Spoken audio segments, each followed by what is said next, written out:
Good morning.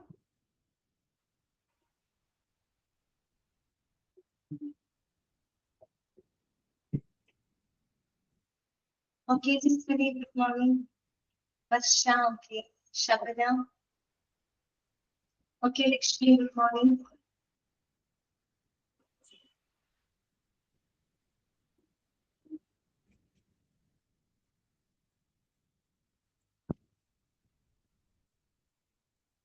കുറച്ചും കൂടെ wait ചെയ്യണോ? കുറച്ച് പേരേ ഉള്ളൂ ക്ലാസ്സിൽ, ഇത്രയും പേരേ ഉള്ളൂ എന്ന്.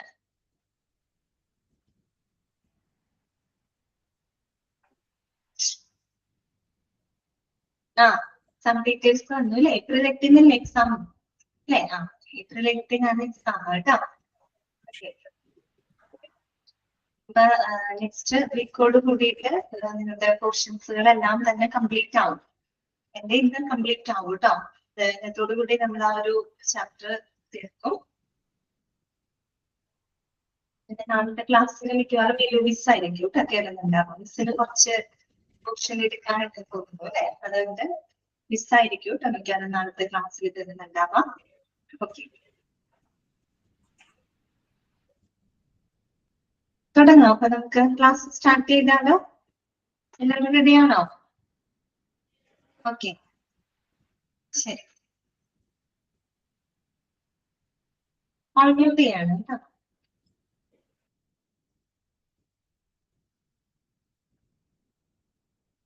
അപ്പോ കഴിഞ്ഞ ക്ലാസ്സിൽ നമ്മൾ പഠിച്ചത് പെർഫോമൻസ് മാനേജ്മെന്റ് പ്രോസസ് ആണ് കേട്ടോ. പെർഫോമൻസ് മാനേജ്മെന്റ് പ്രോസസ് ആണ് നമ്മൾ കഴിഞ്ഞ ക്ലാസ്സിൽ നമ്മൾ ഡിസ്കസ് ചെയ്തത് കേട്ടോ. അപ്പൊ 4 സ്റ്റെപ്പുകളൊക്കെ ഓർമ്മയുണ്ടല്ലോ. ഓക്കെ, ഏതൊക്കെയായിരുന്നു ആ 4 സ്റ്റെപ്പുകൾ? ഏതൊക്കെയായിരുന്നു? പ്ലാനിങ്, പിന്നെ എന്തൊക്കെയായിരുന്നു നമ്മൾ ചെയ്തത്? പ്ലാനിങ് ഉണ്ട്, കോച്ചിങ്, ദെൻ റിവ്യൂവിംഗ്, ആക്ഷൻ അല്ലെ? ഇത് 4 സ്റ്റേജസ് ആണ് ഇതിൽ വരുന്നത്, പെർഫോമൻസ് മാനേജ്മെന്റ് പ്രോസസ്സിനകത്ത് വരുന്നത് അല്ലെ? ഓക്കെ, അപ്പൊ അതിനകത്ത് കുറെ സബ് ഡിവിഷൻ ആയിട്ട് കുറെ കാര്യങ്ങളൊക്കെ നമ്മൾ പഠിച്ചു കഴിഞ്ഞു. ഇനി നമുക്ക് പഠിക്കാനായിട്ടുള്ളത് last topic performance management versus performance appraisal ആണ് കേട്ടോ. ഇതുകൂടെ കഴിഞ്ഞ ആ ചാപ്റ്റർ അവിടെ തീരും. Okay, performance management versus performance appraisal അവ തമ്മിലുള്ള ഒരു കമ്പാരിസൺ ആണ് നമുക്ക് പഠിക്കാനായിട്ടുള്ളത് കേട്ടോ. അപ്പോ എന്താണ് പെർഫോമൻസ് മാനേജ്മെന്റ് എന്ന് പറഞ്ഞാല്? നമുക്കറിയാം, അതായത് ഒരു സ്ഥാപനത്തില് അല്ലെ ജോലി ചെയ്യുന്ന ജീവനക്കാർ അല്ലെ, എംപ്ലോയീസിന്റെ അവരുടെ പെർഫോമൻസ് അല്ലെ, അവരുടെ പ്രകടനം മെച്ചപ്പെടുത്തുന്നുണ്ട് നമ്മൾ ആ ഒരു സ്ഥാപനത്തിന്റെ ലക്ഷ്യങ്ങൾ നേടിയെടുക്കുന്ന ഒരു കണ്ടിന്യൂസ് പ്രോസസ് ആണ് ഇത് പെർഫോമൻസ് മാനേജ്മെന്റ് എന്നതുകൊണ്ട് ഉദ്ദേശിക്കുന്നത് അല്ലെ? അതൊക്കെ നമ്മള് കഴിഞ്ഞ ക്ലാസ്സുകളിൽ പഠിച്ച കാര്യമാണ് അല്ലെ? ശരിക്കും എന്താ നമ്മൾ അവിടെ ചെയ്യുന്നത്? അവിടെ വർക്ക് ചെയ്യുന്ന എംപ്ലോയീസിന്റെ പെർഫോമൻസിനെ മെച്ചപ്പെടുത്താണ് അല്ലെ? മെച്ചപ്പെടുത്തിക്കൊണ്ട് നമ്മൾ എന്ത് ചെയ്യുന്നു? ആ സ്ഥാപനത്തിന്റെ ലക്ഷ്യങ്ങൾ നമ്മൾ നേടിയെടുക്കും. കുറച്ചും കൂടി സിമ്പിൾ ആയിട്ട് പറഞ്ഞു കഴിഞ്ഞാൽ നമ്മള് ഒരു ജീവനക്കാരന്റെ ജോലി അവരെത്രത്തോളം നന്നായിട്ട് ചെയ്യുന്നുണ്ട് എന്ന് നമ്മൾ വിലയിരുത്തി അത് മെച്ചപ്പെടുത്തുന്നതിന് ആവശ്യമായിട്ടുള്ള നിർദ്ദേശങ്ങൾ അല്ലെ, നിർദ്ദേശങ്ങളും പരിശീലനമൊക്കെ കൊടുക്കുന്ന ഒരു തുടർച്ചയായ ഒരു പ്രോസസ് ആണിത് പെർഫോമൻസ് മാനേജ്മെന്റ് എന്നതുകൊണ്ട് ഉദ്ദേശിക്കുന്നത്. ഓക്കെ, ക്ലിയർ ആണല്ലോ? എന്താണ് പെർഫോമൻസ് അപ്രൈസൽ എന്ന് പറഞ്ഞു കഴിഞ്ഞാല്? അപ്രൈസൽ എന്ന് പറഞ്ഞാൽ ഉദ്ദേശിക്കുന്നത് it is the process of evaluating N employees performance ആണ് കേട്ടോ. അതായത് ഒരു എംപ്ലോയിയുടെ പെർഫോമൻസ് വിലയിരുത്തുന്ന പ്രോസസ്സിനെയാണ് നമ്മൾ എന്ത് പറയുന്നത്? പെർഫോമൻസ് അപ്രൈസൽ എന്നതുകൊണ്ട് ഉദ്ദേശിക്കുന്നത്. രണ്ടും തമ്മിൽ വ്യത്യാസമുണ്ട് കേട്ടോ. പെർഫോമൻസ് മാനേജ്മെന്റ് എന്ന് പറഞ്ഞു കഴിഞ്ഞാല് ഒരു സ്ഥാപനത്തിലെ എംപ്ലോയീസിന്റെ പെർഫോമൻസ് നമ്മൾ വിലയിരുത്തി അത് അവിടെ വിലയിരുത്തൽ മാത്രമല്ല, വിലയിരുത്തും എന്നിട്ടോ അത് കുറെ കൂടെ മെച്ചപ്പെടുത്തുന്നതിന് വേണ്ടിയിട്ടുള്ള സജഷൻസുകൾ അവർക്ക് കൊടുക്കും അല്ലെ? അതിന് വേണ്ട നിർദ്ദേശങ്ങളും പരിശീലനവും ഒക്കെ കൊടുക്കുന്ന ഒരു തുടർച്ചയായ പ്രോസസ്സാണ്, ഒരു കണ്ടിന്യൂസ് ആയിട്ടുള്ള ഒരു പ്രോസസ്സാണ് പെർഫോമൻസ് മാനേജ്മെന്റ്. പെർഫോമൻസ് അപ്രൈസൽ എന്ന് പറഞ്ഞാൽ എന്താണ്? നമ്മളൊരു എംപ്ലോയിയുടെ പെർഫോമൻസ് ഇവാലുവേറ്റ് ചെയ്യുന്ന പ്രോസസ്സാണ്. ജസ്റ്റ് എന്താ അവരെ നമ്മൾ പറയില്ലേ, അവരെ അത് നമ്മൾ ഇവാലുവേറ്റ് ആണ്. അവർ എത്രത്തോളം നന്നായിട്ട് ആ ജോലി ചെയ്തിട്ടുണ്ട്, എത്രത്തോളം ഭംഗിയായിട്ട് അവർ ആ ജോലി ചെയ്തു എന്ന് നമ്മൾ വിലയിരുത്തുന്ന പ്രോസസ്സാണിത് പെർഫോമൻസ് അപ്രൈസൽ. ക്ലിയർ ആണോ? ഓക്കെ, പറഞ്ഞ കാര്യം ക്ലിയർ ആണോ? കൺസെപ്റ്റ് മനസ്സിലാക്കി കഴിഞ്ഞാലാണ് ആ കമ്പാരിസൺ നമുക്ക് പഠിക്കാൻ പറ്റുള്ളൂ കേട്ടോ. ഓക്കെ ആണോ? മനസ്സിലായോ? എന്നോട് പറയണോ? ഓക്കെ ആണ്. അപ്പോ നമ്മൾ പറഞ്ഞല്ലോ പെർഫോമൻസ് മാനേജ്മെന്റ് ഒരു കണ്ടിന്യൂസ് പ്രോസസ് ആണ്. അപ്പൊ അതിന്റെ ഭാഗമായിട്ട് നമ്മൾ ചിലപ്പോൾ വർഷത്തിൽ ഒരിക്കലോ അല്ലെങ്കിൽ 6 മാസത്തിൽ ഒരിക്കലൊക്കെ നമ്മൾ എന്ത് ചെയ്യേണ്ടതായിട്ട് വരും? എംപ്ലോയിയുടെ പെർഫോമൻസ് ഇവാലുവേറ്റ് ചെയ്യേണ്ടതായിട്ട് വരും. ആ ഇവാലുവേഷൻ, അവിടെ ഇവാലുവേഷൻ മാത്രമേ നടക്കുന്നുള്ളൂ ഇതിനകത്ത് പെർഫോമൻസ് അപ്രൈസലിന്. പക്ഷെ പെർഫോമൻസ് മാനേജ്മെന്റ് അങ്ങനെയല്ല, നമ്മൾ അവരുടെ പെർഫോമൻസിനെ വിലയിരുത്തി അത് മെച്ചപ്പെടുത്തുന്നതിന് വേണ്ടിയിട്ടുള്ള സജഷൻസുകളും കോച്ചിങ്ങും ഒക്കെ കൊടുത്തുകൊണ്ട് അങ്ങനെയുള്ള ഒരു പ്രോസസ്സാണ് പെർഫോമൻസ് മാനേജ്മെന്റ്. ഓക്കെ, അപ്പോ ശരിക്കും എന്താണ് ഒരു സ്ഥാപനത്തിന്റെയും പിന്നെ ഒരു വ്യക്തിയുടെയും വളർച്ച ഉറപ്പാക്കുന്ന ഒരു സംവിധാനമാണ് ഇത് പെർഫോമൻസ് മാനേജ്മെന്റ്. അപ്പൊ അവ തമ്മിലുള്ള ഒരു കമ്പാരിസൺ ആണ് ഇനി നമ്മൾ പഠിക്കാനായിട്ട് പോകുന്നത്. അത് ഇമ്പോർട്ടന്റ് ആണ് കേട്ടോ. പിന്നെ ഒരു കാര്യം പറയാം, കമ്പാരിസൺ വായിക്കുമ്പോൾ കുറച്ച് ബുദ്ധിമുട്ടാണ് കേട്ടോ. അതുകൊണ്ടാണ് ഞാൻ ഈ കൺസെപ്റ്റ് തുടക്കം തന്നെ പറഞ്ഞു തന്നത്. അപ്പൊ കമ്പാരിസൺ വായിക്കുമ്പോൾ ഒന്ന് മനസ്സിലാക്കണം കേട്ടോ. അത് ആ കൺസെപ്റ്റ് ക്ലിയർ ആയാലാണ് പറയുന്ന കാര്യങ്ങൾ നമുക്ക് പെട്ടെന്ന് സ്ട്രൈക്ക് ചെയ്യുള്ളൂ. ഓക്കെ, അപ്പൊ നോക്കാം. ആദ്യം കുറച്ച് ഫാക്ടേഴ്സിനെ ബേസ് ചെയ്തുകൊണ്ടാണ് കമ്പയർ ചെയ്യുന്നത്. നോക്കാം കേട്ടോ. മീനിങ് ആണ് ആദ്യം നോക്കുന്നത്. മീനിങ് ആദ്യം നമ്മൾ പറയുന്നത് പെർഫോമൻസ് അപ്രൈസൽ ആണ്. സെക്കൻഡ് പെർഫോമൻസ് മാനേജ്മെന്റ് കേട്ടോ. മീനിങ് എന്താണ് പെർഫോമൻസ് അപ്രൈസൽ? നോക്കിയേ, performance appraisal means the analysis of an employee's performance and the caliber for future growth and development. That is, performance appraisal means the analysis of an employee's performance and the caliber for the future growth and development. Okay, performance appraisal എന്ന് പറഞ്ഞിട്ടുണ്ടെങ്കിൽ നമ്മളൊരു എംപ്ലോയിയുടെ പെർഫോമൻസിനെ വിശകലനം ചെയ്യുകയും അതുപോലെ ഭാവിയിൽ അവരുടെ വളർച്ചയ്ക്കും വികസനത്തിനുമുള്ള അവരുടെ ആ ഒരു കാലിബർ അല്ലെ, ഒരു പൊട്ടൻഷ്യല് അത് നമ്മൾ എന്ത് ചെയ്യുന്ന ഇവാലുവേറ്റ് ചെയ്യുന്ന, അനലൈസ് ചെയ്യുന്ന, വിശകലനം ചെയ്യുന്ന ഒരു പ്രോസസ്സാണ് പെർഫോമൻസ് അപ്രൈസൽ എന്ന് പറയുന്നത്. ശരിക്കും പറഞ്ഞാൽ നമ്മൾ എന്ത് ചെയ്യാണ്? അവരുടെ പെർഫോമൻസിന് നമ്മൾ വിലയിരുത്തുകയാണ് അല്ലെ. ഓക്കെ, എത്രത്തോളം നന്നായിട്ട് ആ ജീവനക്കാരൻ ആ ജോലി ചെയ്തിട്ടുണ്ട് എന്ന് നമ്മൾ വിലയിരുത്തുന്നതാണ് performance appraisal. Okay, performance management എന്ന് പറഞ്ഞാൽ എന്താണ്? It is the management of human resources in an organization. ഒരു ഓർഗനൈസേഷനിലുള്ള ഹ്യൂമൻ റിസോഴ്സസിനെ മാനേജ് ചെയ്യുന്ന പ്രോസസ്സ്. എങ്ങനെ മാനേജ് ചെയ്യണം? അതായത് അവരുടെ പെർഫോമൻസിനെ വിലയിരുത്തി അത് മെച്ചപ്പെടുത്തുന്നതിന് വേണ്ടിയിട്ടുള്ള സജഷൻസ് കൊടുത്ത്, കോച്ചിങ് കൊടുത്ത് നമ്മുടെ സ്ഥാപനത്തിന്റെ ലക്ഷ്യങ്ങൾ നേടിയെടുക്കാൻ പ്രാപ്തരാക്കുന്ന തരത്തില് അവരെ മാനേജ് ചെയ്യുന്ന പ്രോസസ്. അതാണ് എന്ത്? Performance management. ഓക്കെ, ക്ലിയർ ആയോ പറഞ്ഞത്? ഓക്കെ ആണോ? First comparison clear. രണ്ടാമത്തത് വാട്ട് ഈസ് ഇറ്റ്? ഓക്കെ, ഇവര് പറയുന്നത് പെർഫോമൻസ് അപ്രൈസൽ എന്ന് പറയുന്നത് ഇറ്റ് ഈസ് എ സിസ്റ്റം. അതൊരു സിസ്റ്റമാണ്. എന്തുകൊണ്ട് സിസ്റ്റം ആണെന്ന് പറയാൻ കാരണം അതൊരു സിസ്റ്റം ആണ് എന്ന് പറഞ്ഞാൽ എന്താ ഉദ്ദേശിക്കുന്നത്? അതായത് നമ്മൾ പറയില്ല, ഒരു കൃത്യമായിട്ടുള്ള സമയക്രമത്തില്, അതായത് ഒരു നിശ്ചിത സമയക്രമത്തില് നമ്മൾ നടത്തുന്ന ഒരു പ്രോസസ് ആണ് എന്ത്? പെർഫോമൻസ് അപ്രൈസൽ എന്നതുകൊണ്ട് ഉദ്ദേശിക്കുന്നത് അല്ലെ. ഒരു നിശ്ചിത സമയക്രമത്തില് നമ്മൾ നടത്തുന്ന ഒരു പ്രോസസ് എന്ന് പറഞ്ഞാല് നമുക്കറിയാം, ഒന്നുകിൽ നമ്മള് ഒരു വർഷത്തിൽ ഒരിക്കലാവാം അല്ലെ, അല്ലെങ്കിൽ നമ്മൾ 6 മാസത്തിൽ ഒരിക്കലാവാം നമ്മൾ എന്ത് ചെയ്യുന്നത്? ജീവനക്കാരുടെ പെർഫോമൻസ് വിലയിരുത്തുന്നത്. അപ്പൊ അതുകൊണ്ടാണ് പറഞ്ഞത് അതൊരു സിസ്റ്റമാണ്. അതായത് ഒരു നിശ്ചിത സമയക്രമത്തില് നമ്മൾ നടത്തുന്ന ഒരു സംവിധാനമാണ്. അതുകൊണ്ടാണ് അതൊരു സിസ്റ്റം ആണെന്ന് പറയുന്നത്. ഓക്കെ, ദാറ്റ് മീൻസ് നമ്മൾ പറഞ്ഞല്ലോ, എംപ്ലോയിയുടെ പെർഫോമൻസ് നമ്മള് ഒന്നുകിൽ വർഷത്തിൽ ഒരിക്കലും നമ്മൾ ചെയ്യും, ചിലപ്പോൾ 6 മാസം കൂടുമ്പോൾ നമ്മൾ എന്ത് ചെയ്യുക? അവരുടെ പെർഫോമൻസ് നമ്മളൊന്ന് ഇവാലുവേറ്റ് ചെയ്യും. അപ്പൊ ആ ഒരു സമയക്രമത്തിൽ നടത്തുന്ന ഒരു പ്രോസസ് ആണല്ലോ, ഒരു സംവിധാനമാണല്ലോ. അതുകൊണ്ടാണ് പറയുന്നത് ഒരു സിസ്റ്റം ആണെന്ന്. അതേസമയം പെർഫോമൻസ് മാനേജ്മെന്റ് എന്ന് പറഞ്ഞാൽ എന്താ? അതൊരു പ്രോസസ് ആണ്. Because it is A continuous process അല്ലെ. അതെന്ന് പറഞ്ഞ ഒരു നിശ്ചിത സമയക്രമം എന്നൊന്നുമില്ല. അതൊരു വർഷം മുഴുവൻ നടക്കുന്ന ഒരു തുടർച്ചയായ ഒരു പ്രോസസ് ആണ്. It is A continuous process ആണ് അല്ലെ. ത്രൂ ഔട്ട് ദ ഇയർ നടക്കുന്ന ഒരു പ്രോസസ് ആണ്. ഓക്കെ, അതുകൊണ്ടാണ് ഒരു പ്രോസസ് ആണെന്നും മറ്റൊരു സംവിധാനമാണെന്ന് പറയാൻ കാരണം സമയക്രമം വെച്ചിട്ടാണ് കേട്ടോ അത് പറയുന്നത്. ഒരു നിശ്ചിത സമയക്രമത്തിൽ നടക്കുന്നത് കൊണ്ടാണ് നമ്മൾ പെർഫോമൻസ് അപ്രൈസൽ ഒരു സിസ്റ്റം ആണെന്ന് പറയുന്നത്. അതേസമയം ഒരു വർഷം മുഴുവൻ നടക്കുന്ന ഒരു കണ്ടിന്യൂസ് ആയിട്ടുള്ളൊരു എന്താണ് പ്രോസസ് ആയിട്ടാണ് നമ്മൾ പെർഫോമൻസ് മാനേജ്മെന്റിനെ പറയുന്നത് കേട്ടോ. ശരിയല്ല, അത് തുടർച്ചയായ പ്രോസസ് അല്ലേ.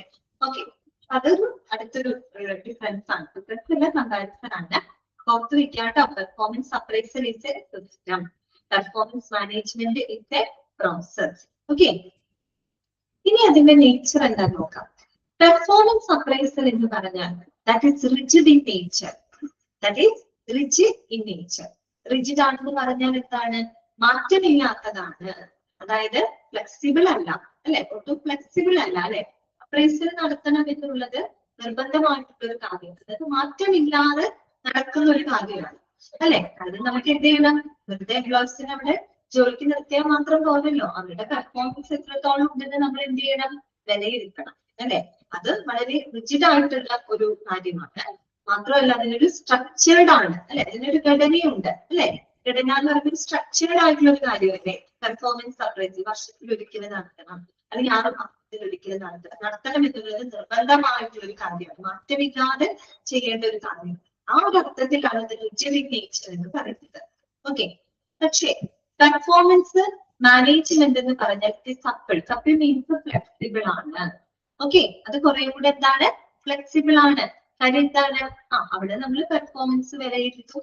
ഇനി പെർഫോമൻസ് കുറച്ച് ബെറ്റർ ആക്കണം എന്നുണ്ടെങ്കിൽ അതിന് വേണ്ട കോച്ചിങ് കൊടുക്കും, സജഷൻസ് കൊടുക്കും. കുറെ കൂടെ എന്താണ്? അത് ഫ്ലെക്സിബിൾ ആണ്, അല്ലെ? റിജിഡ് ആണെന്ന് പറയാൻ പറ്റും? ഇല്ല.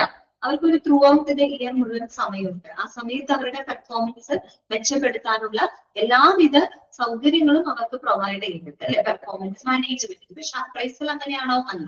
വിലയിരുത്തുക എന്ന് പറഞ്ഞാൽ ഇത് നമ്മളൊരു വർഷം മുഴുവൻ പഠിച്ചിട്ട് നമ്മൾ ഫൈനലിൽ എക്സാം എഴുതും, അല്ല? ആ എക്സാം എഴുതണം എന്നുള്ള നിർബന്ധമാണ്, അല്ലെ? അത് ഒരു സ്ട്രക്ചേർഡ് ആയിട്ടുള്ള ഒരു കാര്യമാണ്, ഒരു ഫോർമൽ ആയിട്ടുള്ള ഒരു കാര്യമാണ്, അല്ലെ?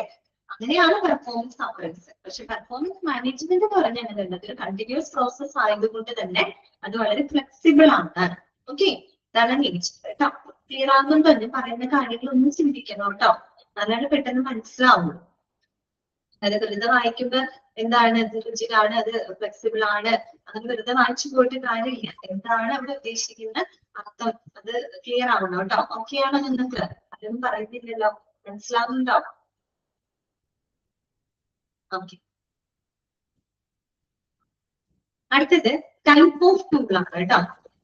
പെർഫോമൻസ് അപ്രൈസൽ എന്ന് പറഞ്ഞാൽ അതൊരു ഓപ്പറേഷണൽ ടൂൾ ആണ് കേട്ടോ.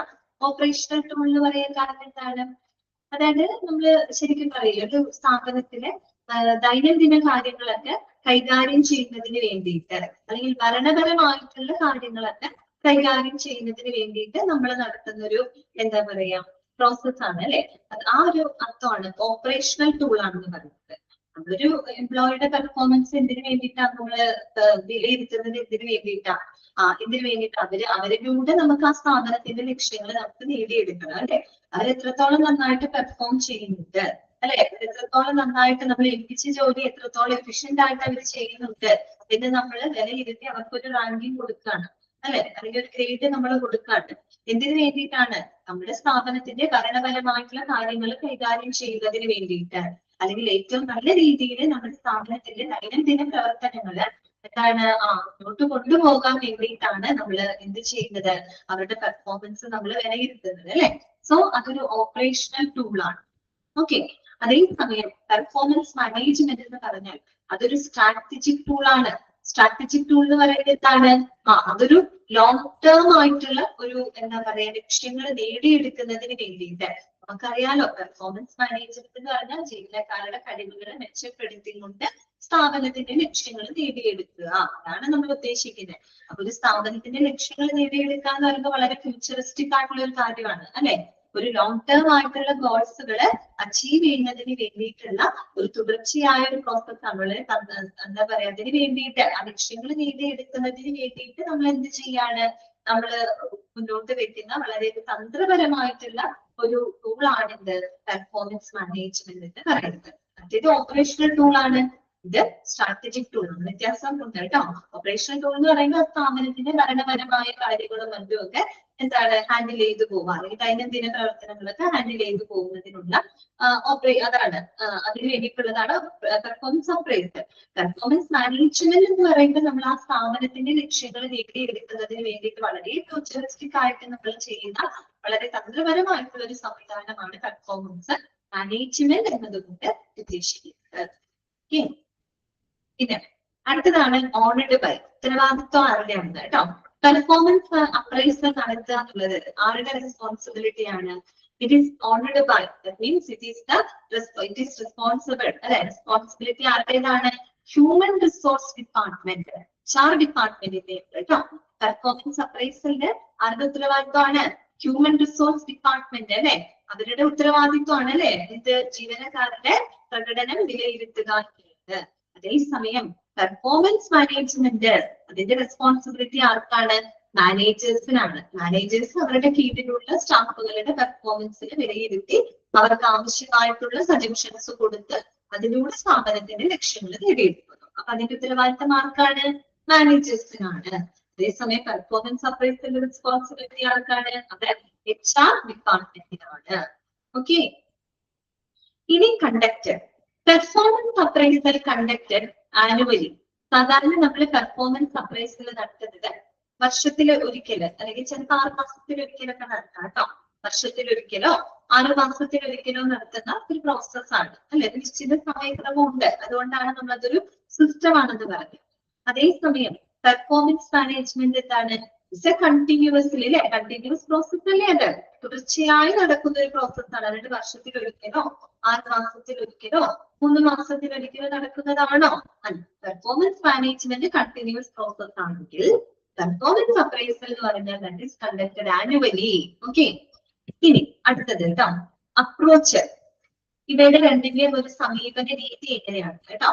പെർഫോമൻസ് അപ്രൈസലിന്റെ അപ്രോച്ച് എന്ന് പറഞ്ഞാൽ ഇൻഡിവിജ്വലിസ്റ്റിക് അപ്രോച്ച് ആണ്. ഇൻഡിവിജ്വലിസ്റ്റിക് അപ്രോച്ച് എന്ന് പറഞ്ഞു കഴിഞ്ഞാല് നമ്മൾ അവിടെ ഒരു വ്യക്തിക്ക് അല്ലെങ്കിൽ ഒരു ജീവനക്കാരനെയാണ് നമ്മൾ അവിടെ കൂടുതൽ ശ്രദ്ധ കൊടുക്കുന്നത്. ഓക്കെ, അതായത് ആ ഒരു വ്യക്തി അല്ലെങ്കിൽ ആ ഒരു എംപ്ലോയി, പെർഫോമൻസ് അപ്രൈസൽ എന്ന് പറയുന്നത് നമ്മളൊരു എംപ്ലോയിനെ വിലയിരുത്തുന്നതല്ലേ. ആ ഒരു എംപ്ലോയി തന്റെ ജോലി എത്ര എഫിഷ്യന്റ് ആയിട്ട് ചെയ്തു, എത്രത്തോളം ഭംഗിയായിട്ട് അവർ ചെയ്തു എന്നതിന് മാത്രമാണ് നമ്മൾ അവിടെ എന്ത് ചെയ്യുന്നത്? പ്രാധാന്യം കൊടുക്കുന്നത്. അതുകൊണ്ട് അതൊരു ഇൻഡിവിജ്വലിസ്റ്റിക് ആയിട്ടുള്ള ഒരു അപ്രോച്ചാണ് അല്ലെ. അതേസമയം പെർഫോമൻസ് മീൻസ് മാനേജ്മെന്റ് എന്ന് പറഞ്ഞാൽ അത് ഹോളിസ്റ്റിക് അപ്രോച്ചാണ്. ഹോളിസ്റ്റിക് മീൻസ് കുറച്ചും കൂടെ സമഗ്രമായിട്ടുള്ള ഒരു സമീപനമാണ്. ഹോളിസ്റ്റിക് ആയിട്ടുള്ള സമഗ്രമായിട്ടുള്ള ഒരു സമീപനം എന്ന് പറഞ്ഞു കഴിഞ്ഞാല് നമ്മൾ അവിടെ ആ ഒരു ജീവനക്കാരന്റെ ജോലി മാത്രമല്ല നമ്മൾ അവിടെ പ്രാധാന്യം കൊടുക്കുന്നത്. ജോലിക്ക് മാത്രമല്ല, അവരുടെ പെരുമാറ്റം, അവരുടെ ആ ഒരു എന്താ പറയാ സ്ഥാപനത്തോടുള്ള അവരുടെ ഒരു മനോഭാവം അല്ലെ, സ്ഥാപനത്തോടുള്ള അവരുടെ സഹകരണം, അല്ലെങ്കിൽ ആ സ്ഥാപനത്തിന്റെ ലക്ഷ്യങ്ങളുമായിട്ടുള്ള അവരുടെ ഒരു റിലേഷൻ, അങ്ങനെയുള്ള ഒരുപാട് കാര്യങ്ങൾ നമ്മൾ എന്ത് ചെയ്യുന്നുണ്ട് അവിടെ അസസ് ചെയ്യുന്നുണ്ട്. സോ അതൊരു ഹോളിസ്റ്റിക് അപ്രോച്ചാണ്. ഹോളിസ്റ്റിക് മീൻസ് ഇവിടെ വളരെ കോംപ്രിഹെൻസീവ് ആയിട്ടുള്ള സമഗ്രമായിട്ടുള്ള ഒരു സമീപനമാണ്. വെറുതെ ആ ഒരു വ്യക്തി ജോലി എങ്ങനെ ചെയ്തു എന്ന് മാത്രമല്ലല്ലോ നമ്മൾ പെർഫോമൻസ് മാനേജ്മെന്റിനോട് ഉദ്ദേശിക്കുന്നത്. അവിടെ നമ്മൾ ആ വ്യക്തിയുടെ വളർച്ചയ്ക്കും ഇമ്പോർട്ടൻസ് കൊടുക്കുന്നുണ്ട് അല്ലെ. അവർക്ക് ആ സ്ഥാപനമായിട്ട് എത്രത്തോളം സഹകരണം ഉണ്ട്, ആ ഒരു വർക്കിംഗ് സ്ഥാപനത്തോടുള്ള അവരുടെ മെന്റാലിറ്റി, അവരുടെ മനോഭാവം എന്താണ്, ആ ലക്ഷ്യങ്ങൾ നേടിയെടുക്കുന്നതിന് വേണ്ടിയിട്ട് അവർ എത്രത്തോളം അതിനു വേണ്ടി വർക്ക് ചെയ്യുന്നുണ്ട് അല്ലെ, അതെല്ലാം നമ്മൾ അവിടെ കൺസിഡർ ചെയ്യുന്നുണ്ട്. അതുകൊണ്ട് അതൊരു ഹോളിസ്റ്റിക് അപ്രോച്ച് ആണ്. പക്ഷെ പെർഫോമൻസ് അപ്രൈസൽ എന്ന് പറയുന്നത് അതൊരു ഇൻഡിവിജ്വലിസ്റ്റിക് ആയിട്ടുള്ള അപ്രോച്ച് ആണ് കേട്ടോ. അടുത്തത് ഫോക്കസ്ഡ് ഓൺ. എന്തിനാണ് പ്രാധാന്യം കൊടുക്കുന്നത് അല്ലെങ്കിൽ എന്തിനാണ് ശ്രദ്ധ കൊടുക്കുന്നത്? Performance appraisal focused on quantitative aspects. അതായത് നമുക്ക് അളക്കാനും കണക്കാക്കാൻ കഴിയുന്ന കാര്യങ്ങൾക്കാണ് അവിടെ നമ്മൾ പ്രാധാന്യം കൊടുക്കുന്നത്. ഇവിടെ പെർഫോമൻസ് അപ്രൈസൽ ശരിയല്ലേ. അതായത് ഒരാളെ നമ്മൾ വിലയിരുത്താണ് അല്ലെ.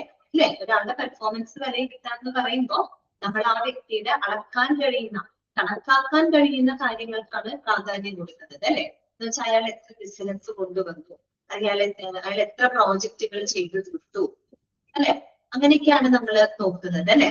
അതുപോലെ തന്നെ എത്ര ദിവസം അയാൾ ഓഫീസിൽ ഹാജരായി, അപ്പൊ അവിടെ ഒരു ദിവസം കണക്ക്, അല്ലെങ്കിൽ എത്ര പ്രോജക്റ്റുകൾ ചെയ്തു, എത്ര ബിസിനസ് അവർ കൊണ്ടുവന്നു, എത്ര ടാർഗറ്റ് അവർ അച്ചീവ് ചെയ്തു. അപ്പൊ അവിടെ നമുക്ക് അതൊക്കെ ക്വാണ്ടിറ്റേറ്റീവ് ആണ്, കണക്കാൻ കഴിയുന്ന കാര്യങ്ങളാണ്, മെഷറബിൾ ആണ് അല്ലെ. അളക്കാനും കണക്കാക്കാനും കഴിയുന്ന കാര്യങ്ങളാണ് അവിടെ നമ്മൾ ഫോക്കസ് ചെയ്യുന്നത്. അതേസമയം പെർഫോമൻസ് മാനേജ്മെന്റ് എന്ന് പറയുമ്പോൾ ക്വാളിറ്റേറ്റീവ് ആസ്പെക്റ്റുകൾക്കാണ് പ്രാധാന്യം കൊടുക്കുന്നത്.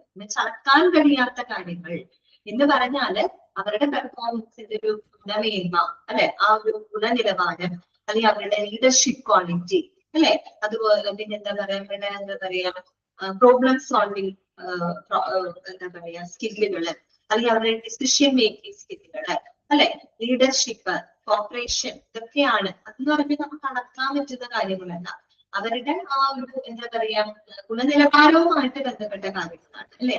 അതിനാണ് ഇവിടെ പ്രാധാന്യം കൊടുക്കുന്നത്, പെർഫോമൻസ് മാനേജ്മെന്റിന് പ്രാധാന്യം കൊടുക്കുന്നത് അല്ലെ. നമ്മൾ നേരത്തെ പറഞ്ഞില്ലേ, ഹോളിസ്റ്റിക് അപ്രോച്ച് ആണ്. ജോലി എങ്ങനെ ചെയ്തു എന്ന് മാത്രമല്ല, അവർക്ക് ആ ഒരു സ്ഥാപനത്തോടുള്ള അവരുടെ മനോഭാവം അതൊക്കെ നമ്മൾ നോക്കുന്നുണ്ടെന്ന് പറയുന്നത്. അതുകൊണ്ട് ക്വാളിറ്റേറ്റീവ് ആസ്പെക്റ്റുകൾക്കാണ് അവിടെ ഇമ്പോർട്ടൻസ് കൊടുക്കുന്നത് കേട്ടോ. ഇനി കറക്ഷൻസ്, തിരുത്തലുകളെ പറ്റിയിട്ടാണ് അവർ പറയുന്നത്. പെർഫോമൻസ് അപ്രൈസലിലെ കറക്ഷൻസ് എന്ന് പറഞ്ഞാൽ റിട്രോസ്പെക്റ്റീവ് ആണ്. റിട്രോസ്പെക്റ്റീവ് എന്ന് പറഞ്ഞാൽ നമ്മുടെ ഒരു കഴിഞ്ഞ കാലത്തെ അടിസ്ഥാനമാക്കിയിട്ടുള്ള തിരുത്തലുകളാണ്. ശരിയല്ലേ? അങ്ങനെയല്ലേ? ഒരു പെർഫോമൻസ് അപ്രൈസൽ എന്ന് വെച്ചാൽ ഒരാളെ നമ്മൾ വിലയിരുത്തുന്നത് എങ്ങനെയാ? അയാളുടെ പെർഫോമൻസ് കഴിഞ്ഞ് നമ്മൾ വർഷത്തിലൊരിക്കലോ അല്ലെങ്കിൽ 6 മാസത്തിലൊരിക്കലോ അല്ലെ, അവരുടെ ആ ഒരു പെർഫോമൻസ് നമ്മൾ കഴിഞ്ഞുപോയ അവരുടെ പെർഫോമൻസിനെയാണ് നമ്മൾ അവിടെ വിലയിരുത്തുന്നത്, കഴിഞ്ഞുപോയ കാലത്തിനെയാണ് അല്ലെ. അതുകൊണ്ടാണ് ഇത് റിട്രോസ്പെക്റ്റീവ് ആണെന്ന് പറയുന്നത്. അവിടെ കറക്ഷൻസ് എന്ന് പറഞ്ഞു കഴിഞ്ഞാല് കഴിഞ്ഞ കാലത്തില് അവർക്ക് ഉണ്ടായിരുന്ന തെറ്റുകളെ തിരുത്തുക എന്നുള്ളതാണ് അവിടെ ഉദ്ദേശിക്കുന്നത്. അപ്പൊ ആ അർത്ഥത്തിലാണ് ഇത് റിട്രോസ്പെക്റ്റീവ് ആണെന്ന് പറയുന്നത്. ഓക്കെ. ഇനി പെർഫോമൻസ് മാനേജ്മെന്റ് എന്ന് പറഞ്ഞാൽ എന്താ? അത് പ്രോസ്പെക്റ്റീവ് ആണ്. പ്രോസ്പെക്റ്റീവ് എന്ന് പറഞ്ഞാൽ ഫോർവേഡ് ലുക്കിംഗ് ആണ്. മനസ്സിലായോ? അതായത് അവിടെ കറക്ഷൻസ് എന്ന് പറഞ്ഞാൽ എന്താണ്? നമ്മള് ഭാവിയില് എന്താണ് തെറ്റുകൾ വരാതിരിക്കാൻ, അല്ലെങ്കിൽ ഭാവിയിലെ തെറ്റുകൾ ആവർത്തിക്കാതിരിക്കാനുള്ള സജഷൻസുകളാണ് നമ്മൾ പെർഫോമൻസ് മാനേജ്മെന്റിൽ ചെയ്യുന്നത്. ഓക്കെ. അതുകൊണ്ടാണ് ഇത് പ്രോസ്പെക്റ്റീവ് ആണെന്ന് പറഞ്ഞത്. ഫോർവേഡ് ലുക്കിംഗ് ആണ്. ഭാവിയിൽ ആ തെറ്റുകൾ ഇനി എന്ത് ചെയ്യരുത്? ആവർത്തിക്കരുത്. അത് ആവർത്തിക്കാതിരിക്കാനുള്ള മാർഗങ്ങള്, ആ രീതിയിലാണ് അവിടെ കറക്ഷൻസ് വരുന്നത്. പക്ഷെ അപ്രൈസൽ അങ്ങനെയല്ല. അത് കഴിഞ്ഞു പോയ അവരുടെ പെർഫോമൻസ് എടുത്ത് വിലയിരുത്തി നമ്മൾ ആ കഴിഞ്ഞ കാലങ്ങളിൽ ഇങ്ങനെയൊക്കെ തെറ്റുകൾ വന്നു, തിരുത്തണം എന്നുള്ള രീതിയിലാണ് അത് പോകുന്നത്. മറ്റേത് ആ തിരുത്തലുകൾ ആവർത്തിക്കാതിരിക്കാൻ, ഭാവിയിൽ അത് ആവർത്തിക്കാതിരിക്കാനുള്ള മാർഗങ്ങളാണ് പെർഫോമൻസ് മാനേജ്മെന്റിനകത്ത് ചെയ്യുന്നത്. കുറച്ച് ബുദ്ധിമുട്ടുണ്ട് കേട്ടോ, അത് മനസ്സിലാക്കണം, ഒന്ന് ആഴത്തിൽ ചിന്തിക്കണം കേട്ടോ. എന്നാലാണ് ആ കമ്പാരിസൺ മനസ്സിലാവുക. അല്ലാതെ നിങ്ങൾ കാണാപ്പാടം പഠിച്ചിട്ട് കാര്യമില്ല കേട്ടോ, വെറുതെ കാണാപ്പാടം പഠിക്കാൻ മാത്രമേ ഉള്ളൂ. നിങ്ങൾ ആ കൺസെപ്റ്റ് മനസ്സിലാക്കി കഴിഞ്ഞാൽ നിങ്ങൾക്ക് അതുമായിട്ട് കണക്ട് ചെയ്ത് കഴിഞ്ഞാൽ എപ്പോഴും നിങ്ങൾക്ക് അത് മെമ്മറിയിൽ സൂക്ഷിക്കാൻ പറ്റും. മനസ്സിലായോ ഞാൻ പറഞ്ഞ കമ്പാരിസൺ? ക്ലിയർ ആണോ? ആദ്യം നമ്മൾ അതിന്റെ മീനിങ് ആണ് പറഞ്ഞത്. ആ കൺസെപ്റ്റ് ക്ലിയർ ആക്കി വെക്കുക. പെർഫോമൻസ് അപ്രൈസൽ എന്ന് പറഞ്ഞാല് നമ്മളൊരു ജീവനക്കാരുടെ പെർഫോമൻസ് വിലയിരുത്തുന്ന പ്രോസസ്സാണ്. ഓക്കെ. അവരെ നമ്മളിപ്പോ ഒരു കോഴ്സ് പഠിച്ച് നമ്മൾ എക്സാം എഴുതില്ലേ, ആ എക്സാമിലൂടെ നമ്മളെ വിലയിരുത്തുന്നില്ലേ, അതുപോലെ തന്നെ ഒരു പ്രോസസ്സാണ് പെർഫോമൻസ് അപ്രൈസൽ. ആ ഒരു ജീവനക്കാർ എത്രത്തോളം നന്നായിട്ട് പെർഫോം ചെയ്തു എന്ന് വിലയിരുത്തുന്ന പ്രോസസ്സാണ് പെർഫോമൻസ് അപ്രൈസൽ. അത്രയേ ഉള്ളൂ. എന്നിട്ട് അതനുസരിച്ച് നമ്മളൊരു ഗ്രേഡിങ്ങോ റാങ്കിങ്ങോ ഒക്കെ അവർക്ക് കൊടുക്കുന്നു അല്ലെ. പക്ഷെ പെർഫോമൻസ് മാനേജ്മെന്റ് എന്ന് പറഞ്ഞാല് നമ്മളൊരു എംപ്ലോയീസിന്റെ കഴിവുകളെ മെച്ചപ്പെടുത്തിക്കൊണ്ട് അല്ലെ, അവരുടെ പെർഫോമൻസിനെ വിലയിരുത്തി അതിനെ മെച്ചപ്പെടുത്തുന്നതിന് ആവശ്യമായിട്ടുള്ള സജഷൻസുകളും കോച്ചിങ്ങും കൊടുക്കുന്ന കണ്ടിന്യൂസ് പ്രോസസ് ആണ് ഇത് പെർഫോമൻസ് മാനേജ്മെന്റ് എന്നുകൊണ്ട് ഉദ്ദേശിക്കുന്നത്. പിന്നെ പെർഫോമൻസ് അപ്രൈസൽ ഒരു സംവിധാനമാണ്, ഒരു സിസ്റ്റമാണ്. ഇത് സിസ്റ്റം എന്ന് പറഞ്ഞാൽ അതൊരു നിശ്ചിത സമയക്രമത്തിൽ നമ്മൾ നിർബന്ധമായിട്ടും ചെയ്യുന്ന ഒരു കാര്യമാണ്. പറഞ്ഞല്ലോ, അപ്രൈസൽ സാധാരണ വർഷത്തിലൊരിക്കലോ 6 മാസത്തിലൊരിക്കലോ നടക്കുന്നു. പക്ഷെ മാനേജ്മെന്റ് അങ്ങനെയല്ല. അത് കുറെ കൂടെ ഒരു കണ്ടിന്യൂസ് ആയിട്ടുള്ള ഒരു പ്രോസസ്സാണ്. അതൊരു പ്രോസസ്സാണ്. ശരിക്കും എന്ന് പറയാൻ പറ്റില്ല, അതൊരു പ്രോസസ്സാണ്, തുടർച്ചയായിട്ട് നടന്നു പോകുന്ന ഒരു കാര്യമാണ്. ഏതൊരു സിസ്റ്റമാണ്, സംവിധാനമാണ്. അതുകൊണ്ട് തന്നെ എന്താണ് performance appraisal rigid in nature ആണ്, ഒട്ടും ഫ്ലെക്സിബിൾ അല്ല, മാറ്റമില്ലാത്ത കാര്യമാണ്. ഓക്കെ. പക്ഷെ അപ്രൈസലോ അത് കുറെ കൂടെ ഫ്ലെക്സിബിൾ ആണ്, സപ്പിൾ ആണ്. സപ്പിൾ മീൻസ് ഫ്ലെക്സിബിൾ ആണ്. പിന്നെ അപ്രൈസൽ ഒരു ഓപ്പറേഷണൽ ടൂൾ ആണ്. അതായത് സ്ഥാപനത്തിന്റെ ഭരണപരമായിട്ടുള്ള കാര്യങ്ങൾ കൈകാര്യം ചെയ്യാനും അങ്ങനെയുള്ളതാണ് ഓപ്പറേഷണൽ ടൂൾ. ഇത് സ്ട്രാറ്റജിക് ആണ്. ആ സ്ഥാപനത്തിന്റെ ഭാവിയിലെ ലക്ഷ്യങ്ങൾ നേടിയെടുക്കുന്നതിന് വേണ്ടിയിട്ടുള്ള ഒരു തന്ത്രപരമായിട്ടുള്ള ഒരു ടൂളാണ് എന്ത്? Performance management. പെർഫോമൻസ് അപ്രൈസലിന്റെ ഓണർഡ് ബൈ അതിന്റെ റെസ്പോൺസിബിലിറ്റി HR ഡിപ്പാർട്ട്മെന്റ് ആണെങ്കിൽ പെർഫോമൻസ് മാനേജ്മെന്റിന്റെ റെസ്പോൺസിബിലിറ്റി മാനേജേഴ്സിനാണ്. പെർഫോമൻസ് അപ്രൈസൽ ആനുവലി നടത്തുന്നു. പെർഫോമൻസ് മാനേജ്മെന്റ് കണ്ടിന്യൂസ് പ്രോസസ് ആണ്. പെർഫോമൻസ് അപ്രൈസൽ ഇൻഡിവിജ്വലിസ്റ്റിക് ആണ്. അവിടെ നമ്മൾ ഒരു വ്യക്തിയെ മാത്രം, ഒരു ജോലി, ഒരു ജീവനക്കാരൻ അയാളുടെ ജോലി എത്രത്തോളം എഫിഷ്യന്റ് ആയിട്ട് ചെയ്തു എന്ന് മാത്രമാണ് നമ്മൾ നോക്കുന്നത്, അല്ലെ? അതാണ് ഇൻഡിവിജ്വലിസ്റ്റിക് ആണ്. മറ്റൊരു ഹോളിസ്റ്റിക് ആണ്. ജോലി മാത്രമല്ല, അയാളുടെ പെരുമാറ്റം, അയാളുടെ സഹകരണം, സ്ഥാപനത്തോടുള്ള അയാളുടെ മനോഭാവം, ഇങ്ങനെയുള്ള ഒരുപാട് കാര്യങ്ങൾ പെർഫോമൻസ് മാനേജ്മെന്റിൽ നമ്മൾ എന്ത് ചെയ്യുന്നുണ്ട്, നോക്കുന്നുണ്ട്. പിന്നെ പെർഫോമൻസ് അപ്രൈസലിലൂടെ നമുക്ക് അളക്കാനും കണക്കാക്കാനും കഴിയുന്ന കാര്യങ്ങൾ, ഇപ്പൊ ആ ഒരു എംപ്ലോയി എത്ര ബിസിനസ് കൊണ്ടുവന്നു, എത്ര ടാർഗറ്റ് അച്ചീവ് ചെയ്തു, എത്ര പ്രോജക്റ്റുകൾ ചെയ്തു തീർത്തു, എത്ര ദിവസം ഓഫീസിൽ ഹാജരായി, അപ്പൊ അവിടെ നമുക്ക് അളക്കാൻ പറ്റുന്ന കാര്യങ്ങളാണ്. പക്ഷെ മാനേജ്മെന്റ് അങ്ങനെയാണോ? അല്ല, അവിടെ ക്വാളിറ്റേറ്റീവ് ആയിട്ടുള്ള കാര്യങ്ങളാണ്, അല്ലെ? അതിന്റെ ലീഡർഷിപ്പ്, അതിന്റെ പ്രോബ്ലം സോൾവിംഗ് സ്കിൽ, അതിന്റെ ഡിസിഷൻ മേക്കിംഗ്, അതിന്റെ എബിലിറ്റി, അങ്ങനെ വളരെ നമുക്ക് ഒരിക്കലും അളക്കാൻ കഴിയാത്തതും കാര്യങ്ങളാണ്. ഗുണമേന്മാപരമായിട്ടുള്ള കാര്യങ്ങൾക്കാണ് മാനേജ്മെന്റിൽ പ്രാധാന്യം കൊടുക്കുന്നത്. അപ്രൈസൽ റിട്രോസ്പെക്റ്റീവ് ആണ്. കഴിഞ്ഞ കാലത്തെ വിലയിരുത്തലാണ്, അല്ലെ? കഴിഞ്ഞ കാലത്ത് എന്തൊക്കെ തെറ്റുകളെ പറ്റി അത് തിരുത്തലാണ്. അതുകൊണ്ടാണ് റിട്രോസ്പെക്റ്റീവ്. പക്ഷെ മാനേജ്മെന്റ് പ്രോസ്പെക്റ്റീവ് ആണ്. ഭാവിയിൽ തെറ്റുകൾ ആവർത്തിക്കാതിരിക്കാനുള്ള സജഷൻസ് കൊടുക്കുക എന്നുള്ളതാണ് പെർഫോമൻസ് മാനേജ്മെന്റിൽ ഉദ്ദേശിക്കുന്നത്. കേട്ടോ, ക്ലിയർ ആയോ നിങ്ങൾക്ക്? ഓക്കെ ആണോ? ആർക്കെങ്കിലും ഏതെങ്കിലും പോയിന്റുകൾ മനസ്സിലാവാത്തത് ഉണ്ടെങ്കിൽ പറയാം കേട്ടോ. വായിച്ചു നോക്കി നിങ്ങൾ, എന്നിട്ട് നിങ്ങളുടേതായ രീതിയിൽ മനസ്സിലാക്കി വെക്കാം കേട്ടോ. ഇത് ചോദിക്കാറുണ്ട്. വായിച്ചു നോക്കി. ഈ സെയിം കാര്യമാണ് അവിടെ സെന്റൻസ് ആയിട്ട് കൊടുത്തിരിക്കുന്നത് കേട്ടോ. അടുത്തത് ഇങ്ങനെ കൊടുത്തിട്ടില്ലേ? ഇവിടെ പഠിച്ചില്ലേ നമ്മള്? ആ സെയിം കാര്യങ്ങൾ തന്നെയാണ് കേട്ടോ ഇവിടെ എഴുതി വെച്ചേക്കുന്നത്. ഇവിടെ ടേബിൾ ആയിട്ട് കൊടുത്തു, അവിടെ അത് സെന്റൻസ് ആയിട്ട് പറയുന്നു മാത്രം. ഓക്കെ, വായിച്ചോ.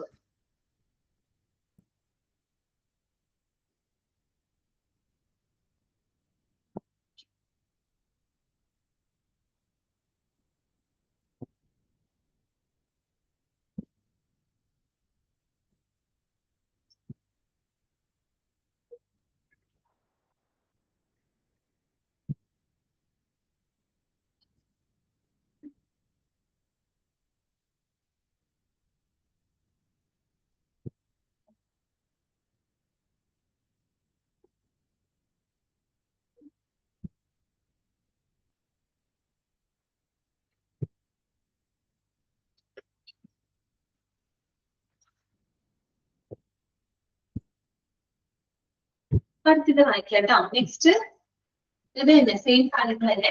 Major difference between performance appraisal and performance management ആണ്. ഒന്ന്, an organized way of analyzing the performance and potential of employees for their future growth and development is known as performance appraisal. Underline ചെയ്യാനായിട്ട് അതിന് നേരിട്ട് ചോദിക്കാം. The complete process of managing human resources of organization is known as performance management. നമ്മളുടെ meaning പറഞ്ഞില്ലേ? അതന്നെയാണ് ഇവിടെ കൊടുത്തിരിക്കുന്നത് കേട്ടോ. ഓക്കെ, ഇനിയും പറയുന്നില്ല. രണ്ടാമത്തെ point, performance appraisal is conducted by, ആരാണ് കണ്ടക്ട് ചെയ്യുന്നത്? അപ്രൈസല് ഹ്യൂമൻ റിസോഴ്സ് ഡിപ്പാർട്ട്മെന്റ്, അല്ലെ? HR ഡിപ്പാർട്ട്മെന്റ് ആണ്. whereas managers are held responsible for performance management. Performance മാനേജ്മെന്റിന്റെ റെസ്പോൺസിബിലിറ്റി ആർക്കാണ്? മാനേജേഴ്സിനാണ്. മാനേജേഴ്സിനാണ്. അടുത്തത്, performance appraisal is an operational tool to enhance the efficiency of employees. ശരിയല്ലേ? ഒരു എംപ്ലോയീസിന്റെ എഫിഷ്യൻസി എൻഹാൻസ് ചെയ്യുന്നതിന് വേണ്ടി നമ്മൾ ഉപയോഗിക്കുന്ന ഒരു ഓപ്പറേഷണൽ ടൂൾ ആണ് പെർഫോമൻസ് അപ്രൈസൽ എങ്കിൽ performance management is A strategic tool. Because നമുക്ക് സ്ഥാപനത്തിന്റെ ലക്ഷ്യങ്ങൾ നേടിയെടുക്കുന്ന തരത്തിൽ വളരെ ഫ്യൂച്ചറിസ്റ്റിക് ആയിട്ടുള്ളൊരു സ്ട്രാറ്റജിക് ടൂൾ ആണെന്ന് പെർഫോമൻസ് മാനേജ്മെന്റ് എന്ന് പറയുന്നത്. Performance appraisal has an individualistic approach, which is just opposite in case of performance management. നമുക്കറിയാലോ, പെർഫോമൻസ് മാനേജ്മെന്റ് കുറച്ചും കൂടി സമഗ്രമായിട്ടുള്ള ഒരു സമീപനമാണ്, ഹോളിസ്റ്റിക് അപ്രോച്ച് ആണ്. മറ്റേത് ഒരു ഇൻഡിവിജ്വലിസ്റ്റിക് അപ്രോച്ച് ആണ്, അല്ലെ? ഓക്കെ, നമ്മളിവിടെ ഒരു ഇൻഡിവിജ്വൽ എത്രത്തോളം നന്നായി പെർഫോം ചെയ്തു, അവിടെ അതിനാണ് നമ്മൾ പ്രാധാന്യം കൊടുക്കുന്നത്. പക്ഷെ അവിടെ അങ്ങനെയല്ല. അവിടെ ഉള്ള എല്ലാവരുടെയും പെർഫോമൻസിനെ വിലയിരുത്തി സ്ഥാപനത്തിന്റെ ലക്ഷ്യങ്ങൾ നേടിയെടുക്കുക. അതുകൊണ്ട് അതൊരു ഹോളിസ്റ്റിക് അപ്രോച്ച് ആണ് കേട്ടോ. Performance appraisal is a system, but performance management is a process. Okay, performance appraisal is carried out eventually. That means നമ്മൾ പറഞ്ഞു ആനുവലി, അല്ലെങ്കിൽ നമ്മൾ എന്താ പറയാ 6 മാസത്തിലോ അല്ലെങ്കിൽ ക്വാർട്ടർലി ആയിട്ടൊക്കെ നടത്തുള്ളൂ അല്ലെ. But performance management is a continuous process. Okay, performance appraisal inflexible. Inflexible means rigid ആണ് അല്ലെ. പക്ഷെ പെർഫോമൻസ് മാനേജ്മെന്റോ it is flexible in nature. അത് ഫ്ലെക്സിബിൾ ആണ്. Okay, in performance appraisal adjustments are made retrospectively. കഴിഞ്ഞ കാലത്തെ വിലയിരുത്തിക്കൊണ്ടുള്ള അഡ്ജസ്റ്റ്മെന്റ്സുകളാണ് പെർഫോമൻസ് അപ്രൈസലിൽ നടത്തുന്നതെങ്കിൽ in contrast performance management is forward looking, prospective ആണ് അല്ലെ. ഭാവിയിൽ നമ്മൾ ഏറ്റവും നല്ല രീതിയിൽ മികച്ചതാക്കണം, തെറ്റുകൾ ആവർത്തിക്കരുത് എന്നുള്ള സമീപനത്തോടു കൂടി പോകുന്നതാണ് പെർഫോമൻസ് മാനേജ്മെന്റ്. ഓക്കെ, ഇതിനോട് കൂടിയിട്ട് നമ്മുടെ ആ ചാപ്റ്റർ അവിടെ അവസാനിക്കുകയാണ് കേട്ടോ. Training and development. ക്ലിയർ ആയോ ചാപ്റ്റർ? ഓക്കെ ആണ് എല്ലാവർക്കും? തുടക്കമൊക്കെ വളരെ എളുപ്പമാണ് കേട്ടോ. ട്രെയിനിങ് എന്താണ്, പിന്നെ ട്രെയിനിങ്ങിന്റെ objectives, different types of training. Okay, പിന്നെ നമുക്കൊരു കാര്യം ചെയ്യാം, എനിക്ക് അധികം സമയം കിട്ടില്ല, നാളത്തെ ക്ലാസ്സിൽ ഇത് മിസ് ആയിരിക്കും. നമുക്കൊന്ന് റിവിഷൻ പറയുന്നത് ജസ്റ്റ് നമുക്കൊന്ന് നോക്കാം കേട്ടോ. കുറച്ച് ക്വസ്റ്റ്യൻസുകളൊക്കെ ഒന്ന് പരിചയപ്പെടാം. പിന്നീട് ഇപ്പൊ ചിലപ്പോൾ നമ്മൾ എക്സാം കഴിഞ്ഞിട്ട് കാണലുണ്ടാവുള്ളൂ. എക്സാം കഴിയുമ്പോഴാണ് നമ്മൾ സെക്കൻഡ് ടേമിലോട്ട് കിടക്കുന്നത് കേട്ടോ. അപ്പൊ അടുത്ത ടേമില് ഞാൻ എടുക്കുന്ന ചാപ്റ്റർ ഗ്രീവൻസ് ആണ് കേട്ടോ. 6th ചാപ്റ്റർ ഉണ്ടല്ലോ. ഓക്കെ, അതാണ് ഞാൻ എടുക്കുന്നത് കേട്ടോ.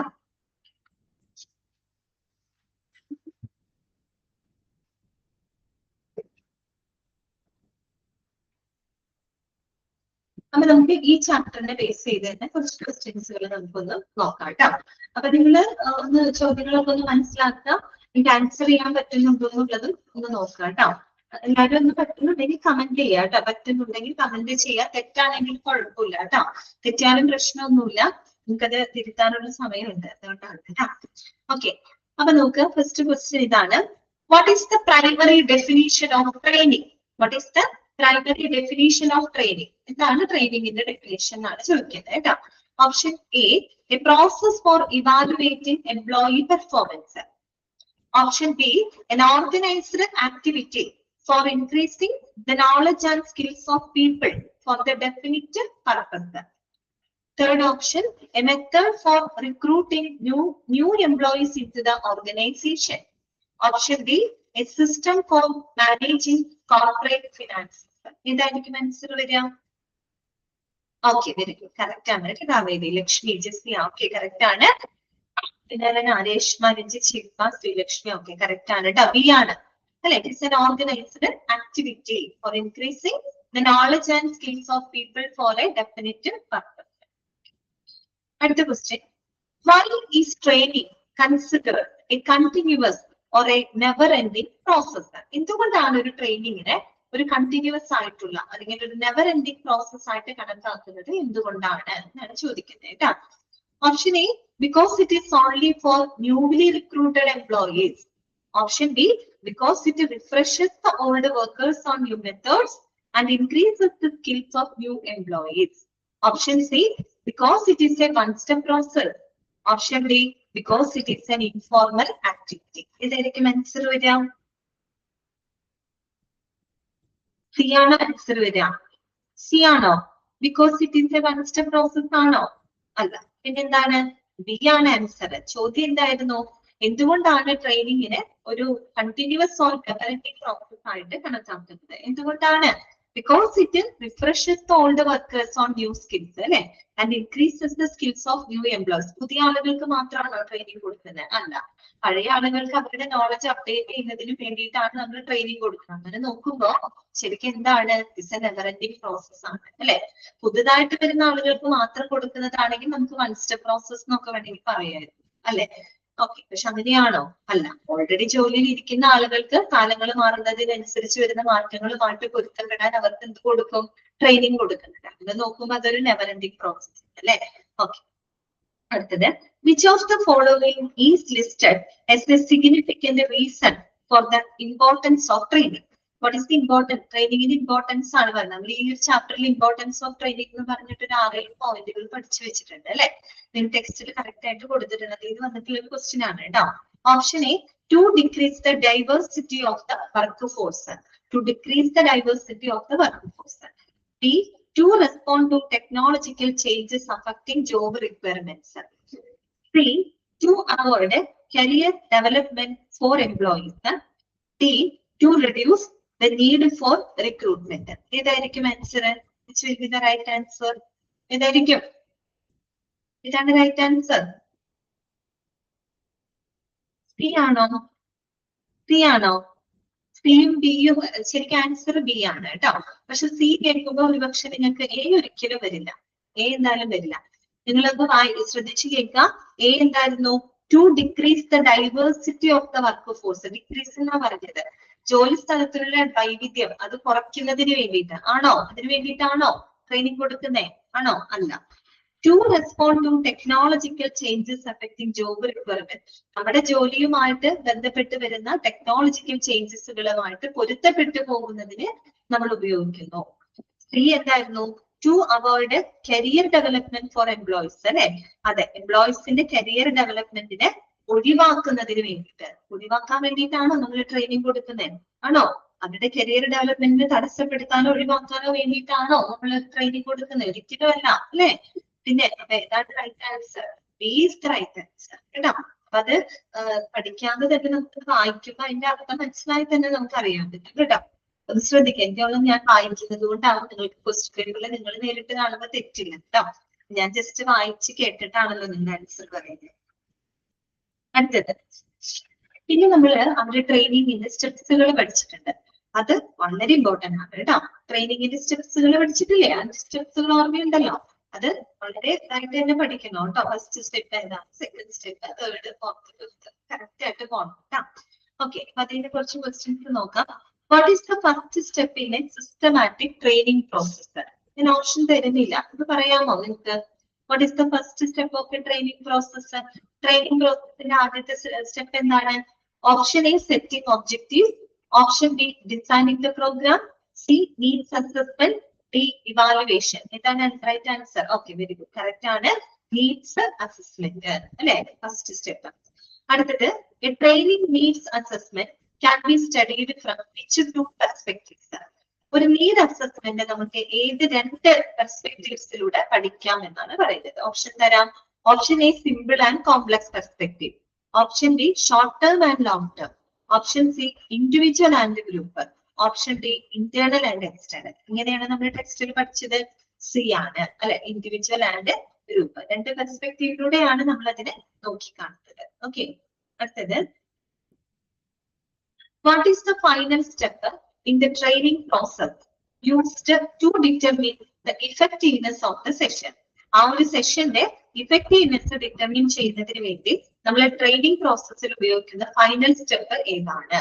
Option A needs assessment, B setting objective, C designing, D evaluation. ഏതാണ്? ഇവാലുവേഷൻ. ഓക്കെ, കറക്റ്റ് ആണ് കേട്ടോ. Evaluation of the training program. അടുത്തത്, പിന്നെ നമ്മൾ പഠിച്ചിരുന്ന അവിടെ ട്രെയിനിങ് മെത്തേഡ് അല്ലെ, അതൊക്കെ ഇമ്പോർട്ടന്റ് ആണ് കേട്ടോ. On the job training method ഉണ്ട്, off the job training method ഉണ്ട്. അതിൽ തന്നെ ഓൺ ദ ജോബ് ട്രെയിനിങ് മെത്തേഡിൽ ഒരു 5 നമ്മൾ പഠിച്ചിട്ടുണ്ട്, ഓഫ് ദ ജോബിലും പഠിച്ചിട്ടുണ്ട് കേട്ടോ. അത് അങ്ങോട്ടും ഇങ്ങോട്ടും മാറിപ്പോകരുത്, ഓരോന്നിനും അതിൻ്റെതായ പ്രത്യേകതയുണ്ട് കേട്ടോ. ആ പ്രത്യേകത തന്നെ ഏത് മെത്തേഡാണെന്ന് ചോദിച്ചാൽ നിങ്ങൾക്ക് കിട്ടണം. ഒരു ചോദ്യം ശ്രദ്ധിക്കാം.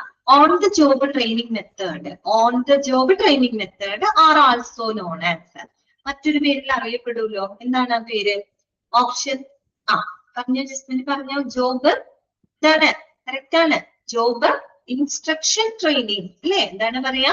ജോബ് ഇൻസ്ട്രക്ഷൻ ട്രെയിനിങ് എന്നാണ് പറയുന്നത്. ഇതൊക്കെ ഇമ്പോർട്ടന്റ് ആണ് കേട്ടോ. അടുത്ത ചോദ്യം ശ്രദ്ധിച്ചേ. Which on the job training method involves transferring trainees from one job to another job to gain the experience? ഇതാണ് ഇൻട്രൊഡക്ഷൻ ചാപ്റ്ററിലും ഇതിനും പഠിച്ചിട്ടുണ്ട്. എന്താണത്? ജോബ് റൊട്ടേഷൻ ആണോ, കമ്മിറ്റി അസൈൻമെന്റ്? കറക്റ്റ് ആണ് സൊല്യൂഷൻ, ജോബ് റൊട്ടേഷൻ. ഇനി അടുത്ത നോക്കിയേ.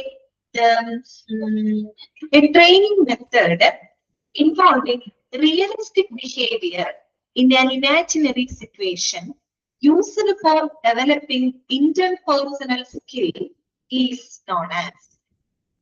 Option A lecture method, option B vestibule training, option C role playing, option D programmed instructions. ഇതായിരിക്കും ആൻസർ വരിക. എനിക്ക് ആൻസർ വരാം. ട്രെയിനിങ് മെത്തേഡ് അതിലൊരു റിയലിസ്റ്റിക് ബിഹേവിയർ നമ്മളൊരു സാങ്കല്പിക സാഹചര്യത്തിൽ സൃഷ്ടിക്കുന്നു. എന്നിട്ട് നമ്മൾ ഇന്റർപേഴ്സണൽ റിലേഷൻസുകളെ സ്കില്ലുകൾ ഡെവലപ്പ് ചെയ്യുന്നു. റോൾ പ്ലേ അല്ലെ, എന്താണ് റോൾ പ്ലേ? അങ്ങനെയല്ലേ നമ്മൾ പറഞ്ഞത്? അല്ലെ, ഒരു സാങ്കല്പിക സാഹചര്യത്തിൽ നമ്മൾ റോൾ പ്ലേ നടത്തിക്കൊണ്ട് ഇന്റർപേഴ്സണൽ സ്കില്ലുകൾ ഡെവലപ്പ് ചെയ്യുന്നു. ഓക്കെ, അടുത്ത ചോദ്യം ശ്രദ്ധിച്ചേ. What is the traditional and direct method of instruction where an instructor organizes material and gives a verbal presentation? ഏത് മെത്തേഡ് ആണ്? Lecture method. ഓക്കെ, കറക്റ്റ് ആണ് കേട്ടോ, ലെക്ചർ മെത്തേഡ്.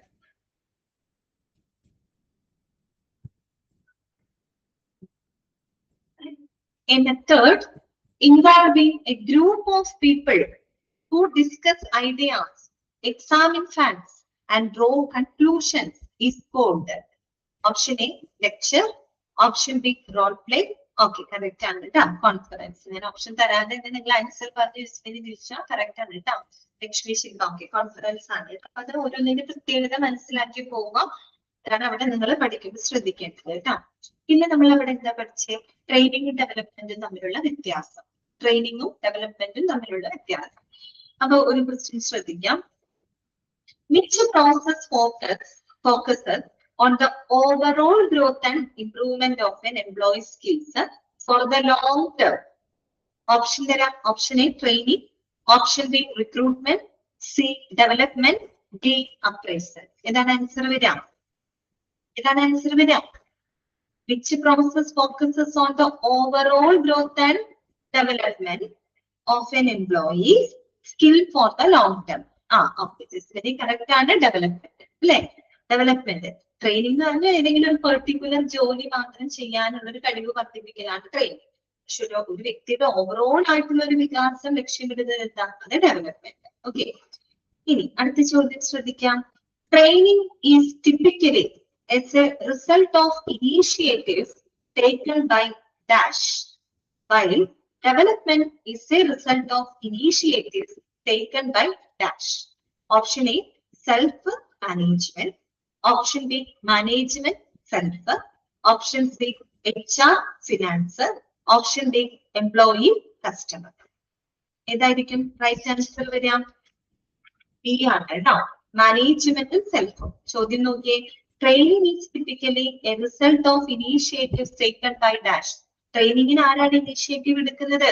ആരാണ്? മാനേജ്മെന്റ്. ശരിയല്ലേ? ട്രെയിനിങ്ങിന് ആരാണ് ഇനിഷ്യേറ്റീവ് എടുക്കുന്നത്? മാനേജ്മെന്റ്. അതേസമയം ഡെവലപ്മെന്റിന് ആരാണ് ഇനിഷ്യേറ്റീവ്? ഡെവലപ്പ് ചെയ്യണം എന്നുള്ളത് സ്വയം ചിന്തിക്കുന്ന കാര്യമാണ്. സോ അതിന് ഇനിഷ്യേറ്റീവ് എടുക്കേണ്ടത് സെൽഫായിട്ടാണ് അല്ലെ? അടുത്ത ചോദ്യം. What is management development? നമ്മൾ രണ്ട് കാര്യങ്ങളിൽ പഠിച്ചില്ലേ? പെർഫോമൻസ് മാനേജ്മെന്റും പഠിച്ചു, മാനേജ്മെന്റ് ഡെവലപ്മെന്റും പഠിച്ചു. Then what is management development? Option A, a process to train only non-managerial employees. Option B, a one-time event for new executives. Option C, a systematic process of training and growth for individuals to manage the organization effectively. Option D, a method for reducing the number of managers in a company. ഏതാണ് answer? C ആണ്. Okay, correct ആണ് കേട്ടോ. A systematic process of training and growth for the individuals to manage the organization effectively. Okay. അടുത്ത question. What is the primary aim of performance management? What is the primary aim of performance management? Option A, to conduct annual reviews of employees only. ആണോ എന്ന് ചിന്തിക്കാം. Option B, to create an environment where the people can perform to the best of their ability. Option C, to manage the company's financial performance.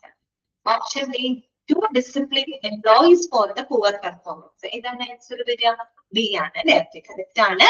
To create an environment അല്ലെ, ഒരു ആളുകളെ സംബന്ധിച്ച് അവർക്ക് അവരുടെ കഴിവുകൾ വികസിപ്പിക്കാനുള്ള അവസരങ്ങൾ ഒരുക്കി കൊടുക്കുക അല്ലെ, മാക്സിമം അവരുടെ എബിലിറ്റി പുറത്തു കൊണ്ടുവരുന്നതിന് വേണ്ടിയിട്ടുള്ള ഓപ്പർച്യൂണിറ്റീസുകൾ അവർ പ്രൊവൈഡ് ചെയ്യുക എന്നുള്ളതാണ് നമ്മൾ അവിടെ ലക്ഷ്യമെടുക്കുന്നത് അല്ലെ. ഓക്കെ, അടുത്ത ചോദ്യം ശ്രദ്ധിച്ചേ. Performance management is described as A corporate management tool that helps managers. ആ സെന്റൻസിൽ നിന്നുള്ള ചോദ്യമാണ്. അത് മാനേജേഴ്സിന് എന്തിനു സഹായിക്കുന്നു എന്നാണ് ചോദിക്കുന്നത്. Option A hire new employees, option B observe and analyse employees work, option C set the company stock price, option D manage the supply chain. ഇതാണ് right answer. D ആണ് കേട്ടോ, കറക്റ്റ് ആണ്. Observe and analyse employees work അല്ലെ, മാനേജേഴ്സിന് അതിനല്ലേ സഹായിക്കുന്നത്. അടുത്തത് the third stage of the performance management process. നമ്മൾ ലാസ്റ്റ് ഡീറ്റെയിൽ ആയിട്ട് പഠിച്ചത് പെർഫോമൻസ് മാനേജ്മെന്റ് പ്രോസസ് ആണ് അല്ലേ. പ്ലാനിങ്, കോച്ചിങ്, റിവ്യൂവിങ്, ആക്ഷൻ എന്നൊക്കെ പറഞ്ഞ് നമ്മൾ പഠിച്ചില്ലേ. ഓക്കെ, അപ്പൊ അതിനുള്ളൊരു ക്വസ്റ്റ്യൻ ആണിത്. The third stage of the performance management process, which often includes the annual performance appraisal, is option A planning, option B coaching, option C reviewing, option D action. ഇതാണ് answer. Reviewing. അതെ, ഇതാണ് reviewing. Okay, അപ്പൊ അതിൽ തന്നെ ഓരോന്നിന്റെ ഹെഡിങ്ങിന് താഴെയായിട്ട് കുറെ sub headings വരുന്നുണ്ട് കേട്ടോ. നിങ്ങൾ നോക്കി വെക്കണം കേട്ടോ.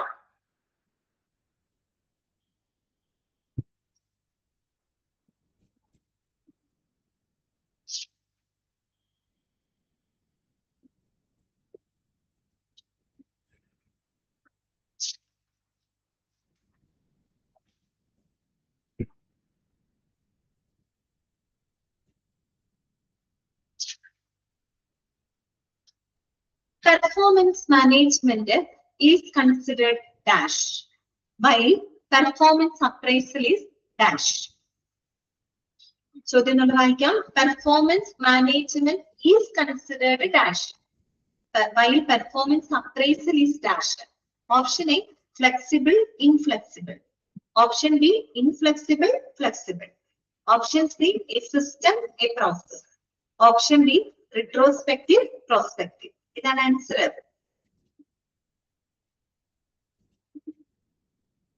സി അല്ല, എ ആണ് ആൻസർ കേട്ടോ. എ ആണ് answer. Performance management is considered dash. എന്താണ്? ഫ്ലെക്സിബിൾ അല്ലെ. While performance appraisal is inflexible. Okay, A is the right answer കേട്ടോ. ബാക്കിയുള്ള ആൻസർ ഒക്കെ തെറ്റാണ് കേട്ടോ, തെറ്റാണത്. അത് നിങ്ങൾ വായിച്ചു നോക്കുമ്പോൾ മനസ്സിലാവും കേട്ടോ. പെട്ടെന്ന് ഇതിപ്പം പറഞ്ഞു കേൾക്കുമ്പോൾ നിങ്ങൾക്ക് ഒരു കൺഫ്യൂഷൻ തോന്നുന്നതാണ്. അടുത്ത ചോദ്യം ശ്രദ്ധിച്ചേ. Performance appraisal is conducted by the dash. എന്ന് പറഞ്ഞേ, ആരാണ് ഇപ്പൊ പഠിച്ചതല്ലേ നമ്മള്? പെർഫോമൻസ് അപ്രൈസൽ ആരാണ് നമ്മളെ കണ്ടക്ട് ചെയ്യുന്നത്? ആരാണ് കണ്ടക്ട് ചെയ്യുന്നത്? ആരാണ് കണ്ടക്ട് ചെയ്യുന്നത്? ആനുവലി ആണ്, അതൊക്കെ. ആരാണ് കണ്ടക്ട് ചെയ്യുന്നത്? HR. ഓക്കെ, അങ്ങനെയാണെങ്കിൽ പെർഫോമൻസ് മാനേജ്മെന്റ് ആരാണ് കണ്ടക്ട് ചെയ്യുന്നത്? മാനേജ്മെന്റ് ആ പേര് കേൾക്കുമ്പോൾ നമുക്കറിയാലോ ആരായിരിക്കും? മാനേജർ അല്ലെ. അതെ, മാനേജേഴ്സ് ആണ് അത് കണ്ടക്ട് ചെയ്യുന്നത് കേട്ടോ. അത് നോക്കണം. അതുപോലെ പെർഫോമൻസ് അപ്രൈസൽ എന്ത് ടൂളാണ് നമ്മൾ പഠിച്ചത്? പെർഫോമൻസ് അപ്രൈസൽ എന്ത് ടൂളാണ്? ഓപ്പറേഷണൽ ടൂളാണോ സ്ട്രാറ്റജിക് ടൂളാണോ? എന്ത് ടൂളാണെന്ന് പറഞ്ഞിട്ട് നമ്മൾ അപ്രൈസൽ? Operational tool. അപ്പൊ മാനേജ്മെന്റ് ഫ്യൂച്ചറിസ്റ്റിക് ആയിട്ട് ചിന്തിക്കുന്നതല്ലേ, ലോങ് ടേം ലക്ഷ്യങ്ങൾ നേടിയെടുക്കാനല്ലേ. ഇതൊരു സ്ട്രാറ്റജിക് ടൂളാണ് അല്ലെ, ഒരു തന്ത്രപരമായിട്ടുള്ള ടൂളാണ്. ഭാവിയിലെ ലക്ഷ്യങ്ങൾ നേടിയെടുക്കണമെങ്കിൽ നമ്മൾ വളരെ തന്ത്രങ്ങൾ എടുക്കണം അല്ലെ. അത് സ്ട്രാറ്റജിക് ടൂളാണ് കേട്ടോ. അപ്പൊ അതൊന്നും ചിന്തിക്കാം.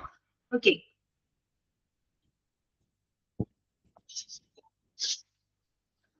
അപ്പൊ അത്രയൊക്കെയാണ് ഞാനൊരു ഏകദേശം ഐഡിയ തന്നതാണ് കേട്ടോ.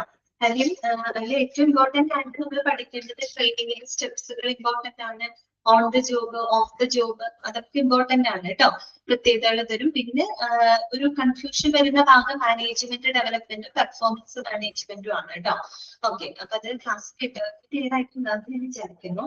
പിന്നെ പെർഫോമൻസ് അപ്രൈസലും പെർഫോമൻസ് മാനേജ്മെന്റും തമ്മിലുള്ള കമ്പാരിസൺ ആണ് കേട്ടോ. അപ്രൈസൽ എന്ന് പറഞ്ഞാൽ വിലയിരുത്തലാണ് ശരിക്കും. ഓക്കെ, മാനേജ്മെന്റ് എന്ന് പറയുമ്പോൾ വിലയിരുത്തും. വിലയിരുത്തൽ മാത്രമല്ല, മെച്ചപ്പെടാൻ വേണ്ട സജഷൻസും കോച്ചിങ്ങും കൊടുക്കുന്ന ഒരു രീതിയാണ് മാനേജ്മെന്റ്. അപ്രൈസലിനേക്കാൾ ഒരുപടി മുന്നിൽ നിൽക്കുന്ന കാര്യമാണ് മാനേജ്മെന്റ് കേട്ടോ. പിന്നെ നമ്മൾ പഠിച്ച ചാപ്റ്റർ ഇൻട്രൊഡക്ഷൻ ആണ്. ഇൻട്രൊഡക്ഷനില് നമ്മൾ പഠിച്ച കാര്യങ്ങള്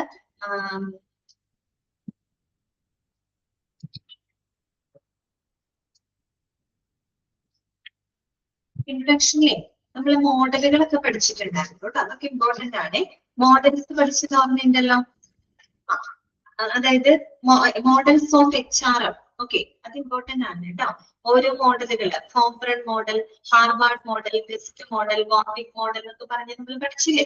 അതൊക്കെ ഇമ്പോർട്ടന്റ് ആണ് കേട്ടോ. അതൊക്കെ നിങ്ങൾ പ്രത്യേകം പഠിക്കണം. അതൊക്കെ ക്വസ്റ്റ്യൻസ് വരാറുണ്ട് കേട്ടോ.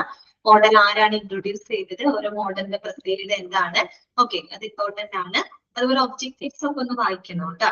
എന്തൊക്കെ ഒബ്ജക്റ്റീവ്സുകളാണ്, അതുപോലെ ക്യാരക്ടറിസ്റ്റിക്സ്, അത് ഒന്ന് പ്രധാനപ്പെട്ടതാണ്, ശ്രദ്ധിക്കണം കേട്ടോ. HRMന്റെ ക്യാരക്ടറിസ്റ്റിക്സ് കേട്ടോ, സവിശേഷതകൾ എന്തൊക്കെയാണ്. പിന്നെ ഫങ്ഷൻസിൽ നിങ്ങൾ നമ്മൾ പഠിക്കുമ്പോൾ പ്ലാനിങ്ങിൽ എന്താണ് ചെയ്യുന്നത്, സ്റ്റാഫിങ്ങിൽ എന്താണ് ചെയ്യുന്നത്, ഡെവലപ്പിംഗിൽ എന്താണ്, മോണിറ്ററിംഗിൽ എന്താണ്, മെയിൻറ്റെയിനിങ്ങിൽ എന്താണ്, മാനേജിങ് റിലേഷൻഷിപ്പ്, അതിന്റെയൊക്കെ ഫസ്റ്റ് സെന്റൻസുകളൊക്കെ നിങ്ങൾ വായിക്കുമ്പോൾ അർത്ഥം മനസ്സിലാക്കി വായിച്ചു പോകണം കേട്ടോ. അതൊക്കെ ശ്രദ്ധിക്കണം പഠിക്കുമ്പോൾ. പിന്നെ പേഴ്സണൽ മാനേജ്മെന്റും ഹ്യൂമൻ റിസോഴ്സ് മാനേജ്മെന്റും തമ്മിലുള്ള വ്യത്യാസം വളരെ ഇമ്പോർട്ടന്റ് ആണ് കേട്ടോ. വ്യത്യാസം വളരെ ഇമ്പോർട്ടന്റ് ആണ്. അതുപോലെ തന്നെ നമ്മൾ പിന്നെ പഠിച്ചത് ജോബ് ഡിസൈൻ അല്ലേ, ഇമ്പാക്ട് അല്ലെ, impact on HRM on organisational performance, അതൊക്കെ വായിക്കണം കേട്ടോ, ശ്രദ്ധയോടുകൂടി വായിക്കണം. അതുപോലെ ജോബ് ഡിസൈൻ ഇമ്പോർട്ടന്റ് ആണ്. ജോബ് ഡിസൈൻ, അതിന്റെ കൺസെപ്റ്റ്, അതിൽ നമ്മളൊരു മോഡൽ പഠിച്ചിട്ടുണ്ട്, job characteristic model. Hackman ഓൾഡം 1975 introduce ചെയ്ത മോഡലിന്റെ പ്രത്യേകത, മോഡൽ എന്താണ്, എങ്ങനെയാണ്, ഓക്കെ. പിന്നെ നമ്മൾ പഠിച്ചത് ജോബ് ഡിസൈനിന്റെ ഇമ്പോർട്ടൻസ് അല്ലെ, ജോബ് ഇവാലുവേഷൻ അല്ലെ, റിക്രൂട്ട്മെന്റ് ആൻഡ് സെലക്ഷൻ, അങ്ങനെയുള്ള പോയിന്റുകള്. പിന്നെ approaches of job design, very very important topic കേട്ടോ. Approaches of job design, direct questions ചോദിക്കാം. എന്താണ് വർക്ക് സിംപ്ലിഫിക്കേഷൻ, എന്താണ് ജോബ് എൻഹാൻസ്മെന്റ്, ജോബ് റൊട്ടേഷൻ എന്താണ്, ജോബ് എൻറിച്ച്മെന്റ് എന്താണ്, ടീം ബേസ്ഡ് ജോബ് ഡിസൈൻ എന്താണ്, ഓക്കെ. അതുപോലെ ജോബ് അനാലിസിസ് എന്താണ്. പിന്നെ പ്രോസസ് ഓഫ് ജോബ് അനാലിസിസ്, നമ്മൾ ട്രെയിനിങ്ങിന്റെ പ്രോസസ്സ് പഠിച്ച പോലെ ജോബ് അനാലിസിസിന്റെ 5 സ്റ്റെപ്സുകൾ അവിടെ പറയുന്നുണ്ട്. ജോബ് അനാലിസിസിന്റെ എന്താ പറയാ, 2 പ്രോഡക്റ്റ് ആണ് ഇത്, ഒന്ന് ജോബ് ഡിസ്ക്രിപ്ഷനും ഒന്ന് ജോബ് സ്പെസിഫിക്കേഷനും, 2 പ്രോഡക്റ്റുകൾ, ഓക്കെ. അതൊക്കെയാണ് നമ്മൾ ആ ചാപ്റ്ററിൽ പഠിക്കുന്നത് കേട്ടോ. ഓക്കെ, അതുമായിട്ട് ബന്ധപ്പെട്ട് കുറച്ച് ക്വസ്റ്റ്യൻസ് നമുക്ക് ഒന്ന് ഡിസ്കസ് ചെയ്യാം. കാര്യം എന്താണെന്ന് വെച്ച് കഴിഞ്ഞാൽ എനിക്ക് വേറെ സമയം കിട്ടില്ല. കാര്യം മൺഡേ ട്യൂസ്ഡേ അവരില്ല, പിന്നെ ബുധനാഴ്ചയോടുകൂടി ക്ലാസ് അവസാനിക്കും. വ്യാഴാഴ്ച വ്യാഴം അവധിയൊക്കെ വരികയാണല്ലോ. ബുധനാഴ്ചയും എനിക്ക് ക്ലാസ് ഇല്ലാത്തത് കൊണ്ട് ഇതിന്റെ ഇപ്പോഴത്തെ ലാസ്റ്റ് ആയിരിക്കും, അതുകൊണ്ടാണ് കേട്ടോ. പിന്നെ നാളത്തെ ക്ലാസ്സിൽ മിസ് ആയിരിക്കും, മിസ്സിന് കുറച്ച് ക്വസ്റ്റ്യൻ എടുക്കാനുണ്ടല്ലോ, അപ്പൊ അതുകൊണ്ട് മിസ്സായിരിക്കും കേട്ടോ നാളെ തീർന്നിട്ട്. അപ്പൊ നമുക്ക് ജസ്റ്റ് ഒന്ന് എക്സാം ഡേറ്റ് വന്നതിന് ശ്രീലക്ഷ്മി April 8-നാണ് കേട്ടോ, April 8-ാം തീയതിയാണ് കേട്ടോ എക്സാം വരുന്നത്. ഓക്കെ, അപ്പൊ ഈ ദിവസങ്ങളിലൊക്കെ നിങ്ങൾ പഠിച്ചു പോകും കേട്ടോ. ഓക്കെ, കുറച്ച് ക്വസ്റ്റ്യൻസ് ഒന്ന് ശ്രദ്ധിക്കാം. ഫസ്റ്റ് ക്വസ്റ്റ്യൻ ഇതാണ്,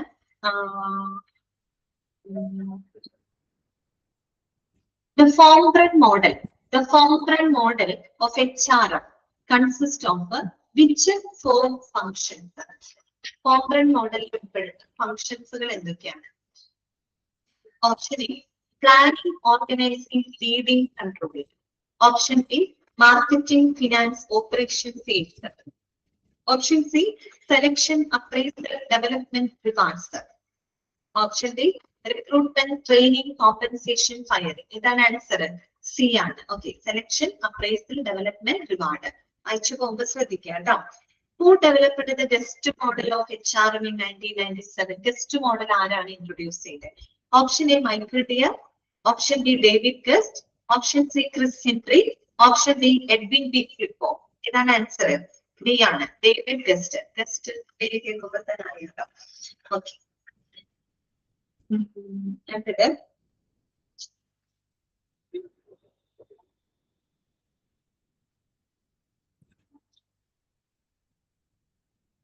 analyzing learning requirements to ensure employees have the right skills for their jobs falls under which function?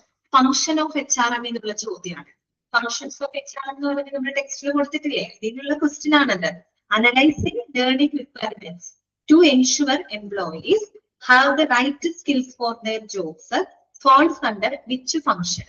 Option A maintaining, option B developing, option C evaluating, option D staffing. ഇതാണ് answer, B ആണ്. Okay, correct ആണ് കേട്ടോ, B ആണ് answer, developing. Okay, അടുത്തത് the design and administration of reward systems including pay and benefits is part of which two HRM functions? Option A, planning and staffing.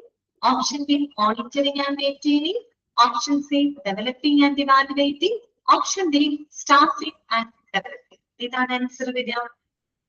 Option B ആണ് കേട്ടോ, monitoring and maintaining. Okay, ഒന്നും പുറത്തൊന്നുമില്ല കേട്ടോ, എല്ലാം ടെക്സ്റ്റിലുള്ള കാര്യങ്ങളാണ്.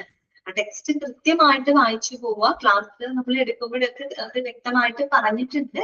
അപ്പോ നിങ്ങൾക്കത് clear ആയിട്ടുണ്ടെന്ന് ഞാൻ വിചാരിക്കുന്നു കേട്ടോ. Okay,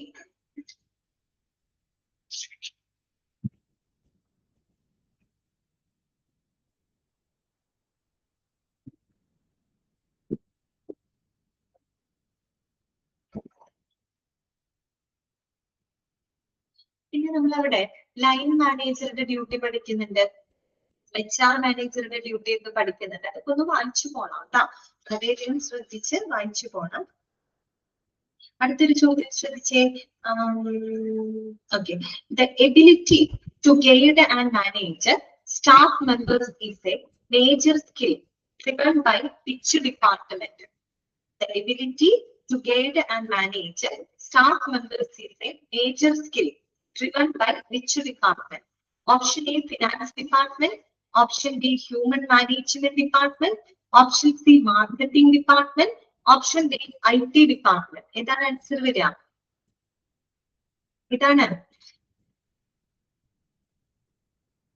ability. ഓക്കെ, കറക്റ്റ് ആണ്, ബി ആണ് കേട്ടോ, human management department. Okay,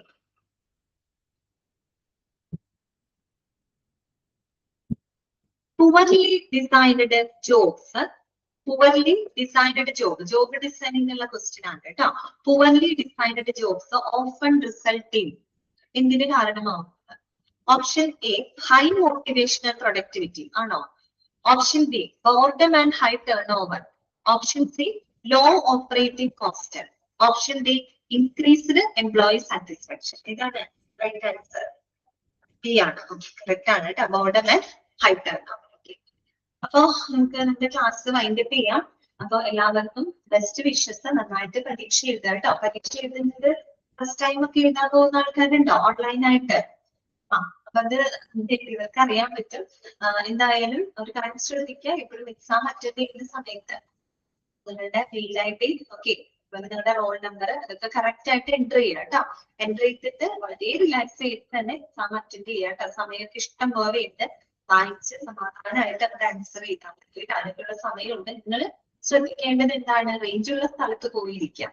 okay, അതുപോലെ തന്നെ നെറ്റ്വർക്ക് ഇഷ്യൂസ് ഒക്കെ വരുമ്പോഴാണ് നമുക്ക് പെട്ടെന്ന് ടെൻഷനും കാര്യങ്ങളൊക്കെ വരുന്നത്. അപ്പൊ അത് എക്സാം ആണ്, അതുകൊണ്ട് തന്നെ നിങ്ങളത് നല്ല റേഞ്ചുള്ള സ്ഥലത്ത് പോയിരിക്കുക, വളരെ റിലാക്സ് ചെയ്തിട്ട് എക്സാം എഴുതുക കേട്ടോ. ഓക്കെ, അത്ര എന്താണ് ബുദ്ധിമുട്ടൊന്നുമില്ല, എളുപ്പമായിട്ട് ഒരു തവണ എഴുതൂ കേട്ടോ. അപ്പൊ പിന്നെ ഒരു കാര്യം പറയാം, ഇനി എക്സാം നമുക്ക് വേണ്ടത്ര നല്ല രീതിയിൽ എഴുതാൻ പറ്റില്ല എന്ന് പറഞ്ഞ് വിഷമിക്കൊന്നും വേണ്ട. നമുക്ക് ഇനിയും അതിനുള്ള ഓപ്ഷൻ എടുക്കാം കേട്ടോ. ഇതൊക്കെ നിങ്ങൾക്ക് ഒരു ട്രെയിനിങ് ആയിട്ട് കിട്ടിയാൽ മതി. നമ്മൾ എപ്പോഴും ഫൈനൽ എക്സാമിന് ഫോക്കസ് ചെയ്യാം കേട്ടോ. അപ്പൊ ഇതിൽ വരുന്ന പ്രശ്നങ്ങൾ എന്ന് വെച്ച് കഴിഞ്ഞാൽ ഇതൊരു അനുഭവത്തോടുകൂടി എഴുതരുത് കേട്ടോ. അങ്ങനെ ഞാൻ അങ്ങനെ പറഞ്ഞു കുഴപ്പമൊന്നുമില്ല, ഇത് എഴുതിയില് മാർക്ക് പറയാൻ കുഴപ്പമില്ല, അങ്ങനെയല്ല ഞാൻ പറഞ്ഞത്. എപ്പോഴും പഠിക്കുക, പഠിച്ച് തന്നെ എഴുതാം. എത്രത്തോളം നന്നായി പഠിക്കുന്നു അത്രത്തോളം നിങ്ങൾക്ക് ഫൈനൽ എക്സാമിന് അത് എന്തായാലും പഠിക്കുന്നത് ഒരിക്കലും നഷ്ടം വരില്ല കേട്ടോ. ഇപ്പൊ നിങ്ങൾക്ക് സമയം ഉണ്ടെങ്കിൽ നന്നായി തന്നെ പഠിക്കാം. ഇപ്പൊ ഫൈനൽ എക്സാമിന്റെ സമയത്ത് നിങ്ങൾക്ക് ചിലപ്പോൾ പഠിക്കാൻ അധികം സമയം കിട്ടിയെങ്കിൽ ഇപ്പൊ പഠിച്ചു വെക്കുകയാണെങ്കിൽ അതിലേക്ക് ഉപകാരപ്പെടില്ല. നമുക്ക് പഠിക്കുന്നത് ഒരിക്കലും നഷ്ടമല്ല. അപ്പൊ ഈ ദിവസങ്ങളിലൊക്കെ മാക്സിമം നന്നായിട്ട് പഠിക്കാം. ഓക്കെ, അതോടൊപ്പം ഈസ്റ്ററൊക്കെ ആഘോഷിക്കുക കേട്ടോ. ഇതൊക്കെ ആഘോഷിക്കാം. എന്റെ ഇടയിൽ കൂടെ നിങ്ങൾ കുറച്ച് സമയം പഠിക്കാനും പറ്റില്ല കേട്ടോ. നമ്മൾ ഓരോ ദിവസവും വളരെ കുറച്ച് പോർഷൻ മാത്രമേ എടുത്തു പോകുന്നുള്ളൂ. ഓക്കെ, അപ്പൊ അതൊക്കെ ഒന്ന് ശ്രദ്ധിക്കുക കേട്ടോ. ശരി, ക്ലാസ് വൈൻഡപ്പ് ചെയ്യാം കേട്ടോ. അപ്പൊ നമുക്ക് എക്സാം കഴിഞ്ഞിട്ട് കാണാം. Thank you.